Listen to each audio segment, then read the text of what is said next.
Hi, I'm Danny Lipford from Today's Homeowner. This is a very special place here in New Britain, Connecticut. I'm at the home of Stanley Hand Tools, and this is what they call their antique room for obvious reasons. I'm surrounded by fantastic displays of different tools that Stanley has developed over the years, and I'm here to help them celebrate the 170th anniversary of this iconic American company. In addition to the items in the antique room, there is also a lot of other memorabilia stored at this facility. And Alan Martin, the unofficial historian here, is showing me around the place. These are the offices in 1900. One telephone. Did you find it? Nope. Oh, okay. Yeah, the old. Wow.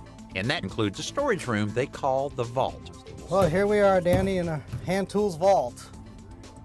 Oh, geez.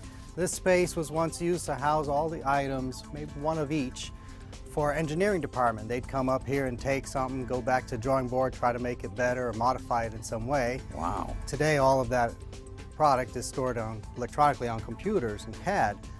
We maintain the space so we can use it as our historical vault. Man, there's thousands of tools in here. Thousands, absolutely Unreal. thousands. Something like this here, one of the first utility knives. Oh, really? Stanley introduced in 1936. Huh. You can see how it's changed over the years from Yeah, where it it changed a began. little bit. I see the holes in it here, and they're Holes. not much of a difference. Of course, the things you guys have out now fold and twist and Oh, absolutely. everything else. Absolutely. But well, what else is in here? I mean, we I have see rows tons of of things. tape rules, push drills, screwdrivers. Other rows have bit braces, levels, you name it. Tool that we made or had, we have it here. A tool junkie like me could get lost for days in a place like this. But in addition to the tour, Alan also gave me some insight on how the company began. The Stanley Works was started in 1843 by Frederick Stanley as a bolt manufacturing company, mostly hardware items. A few years later, across town in New Britain, his cousin Henry started a company known as Stanley Rule and Level. That became one of the largest tool manufacturers and one of the most respected. In 1920, the two companies merged under the name the Stanley Works, and Stanley Rule and Level became known as a hand tools division.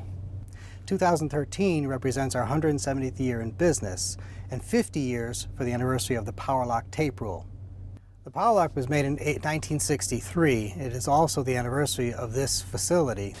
When this facility was built, it was known as the largest toolbox in the world. Every tool that Stanley made was made in this building. Today, the New Britain plant primarily produces tape measure. Just like the other tools in the vault, the tape measure has evolved too. So, Chris, I guess the whole evolution of Power Lock really started somewhere up in here. Yeah, that's exactly right, Danny. So really, if you look at the tapes that we have on the top, these are all about push-pull tapes. This is really before the coilable spring brought into play. So really what the end user would do is he'd just pull or push the tape into the casing, right? Man, it's changed a lot. And then as things emerged, so these are really around the 1930s time period. I got you. And as things emerged, the spring was brought into play. And you can see on this tape, you had the release button, and that is an automatic spring. So Wow. you saw how the spring works against the blade? Yeah. That's exactly what was going on here. Unreal. The evolution continues as you go down. You start to see the formation of the Power Lock as you know it today. And really, it hasn't changed much since around 1963 when we patented the Power Lock locking device, slide lock here. And that was patented by a Stanley employee, Bob West, who was an inventor of this IP, which really has transformed the tape measure business globally. When I think about a company like Stanley, who helped build the White House, the Empire State Building, and even landed on the moon with Neil Armstrong, makes me very proud.